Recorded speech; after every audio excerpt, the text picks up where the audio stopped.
Figma just launched a big Figma AI update, which a lot of you guys are going to find very, very useful. And all of these features are available for all users. Let's check them out. The first one is Figma Make Embeds. That is what they're calling it. So Figma Make prototypes are generally the vibe coded aspect of Figma. I'm sure you've used them before. Till now, you could only use it inside Figma Make. Now, with Figma Make Embeds, with one click, you can share that Figma application or website onto your Figma designs, onto your Figma slides for presentations, and also into FigJam. So if you ever want to brainstorm with other designers on this, you can. And it works perfectly well. It works exactly like it would in Figma Make.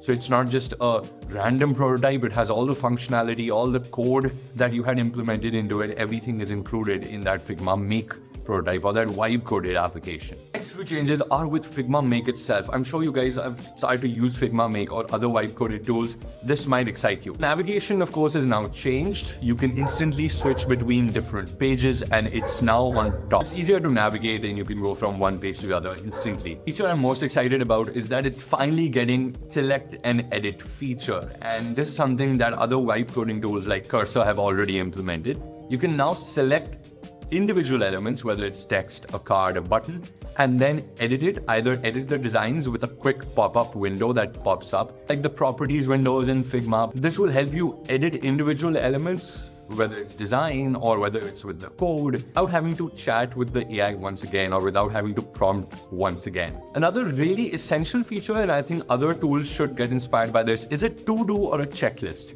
Whenever you prompt with Figma Make, you will now get a to-do list or a checklist if you're trying to make changes. It will create checkboxes for you to select the changes and for you to find out what exact changes Figma Make is going to make before it makes it. Very good way of doing it. It's a very interesting, very designer-friendly way of doing it. Next update is actually very controversial. They have now put a new navigation bar on the left inside Figma Design.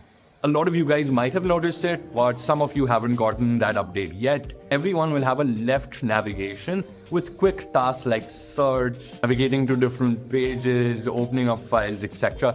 It will have more options in the coming future as well, but not right now there are only 4. I don't know what you guys feel about this. I think it's fine, but it does take a lot of space from the left and right. Does cramp it up a little bit. That is what some people have even expressed. Update is mostly right now on the Figma app. If you ever use it if you're using it on the browser, then you might not get this. I recently used it on the browser. I didn't see it there. I will have a link to all the small updates as well in the description so that you can read through it. These are more trivial. These are very small changes I really can't show you guys. And if you want such Figma and other design tool updates every single week, then make sure you subscribe to the channel here.